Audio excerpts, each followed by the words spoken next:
نەورۆزی ئەم ساڵ جیاواز لە ساڵانی ڕابردوو لە بەشێکی شارەکانی هەرێم ماتەم ڕاگەیەندرا و لە بەشێکی تر درێژە بە ڤیستیڤاڵ و چالاکییەکان درا.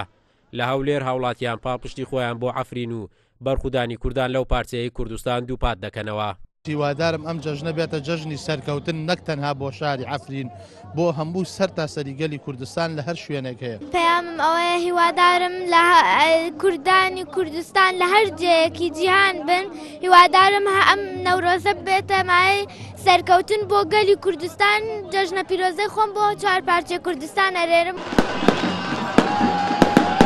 بەرخودانی کوردان لە عەفرین و پەلامارەکانی دەوڵەتی تورکیا وای کرد لەم نەورۆزە هاوڵاتیان بە شێوازی تر خۆیان ئامادە بکەن، داواش دەکەن کورد یەکگرتوو بێتن و بە هەمووان پاڵپشتی عەفرین و دانیشتوانی ڕۆژئاوای کوردستان بکەن.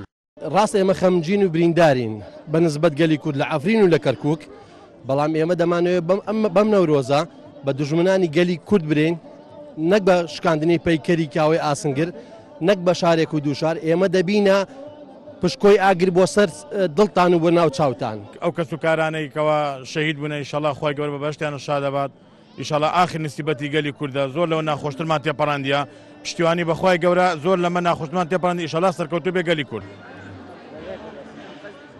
بەهۆی داگیرکاریەکانی دەوڵەتی تورکیا و ئەو کۆمەڵکوژیانەی کە لە ڕۆژئاوای کوردستان ئەنجامی داوە، دانیشتوانی هەرێمی کوردستان بە ماتەمەوە ڕۆژەکانی نەورۆز بەڕێ دەکەن.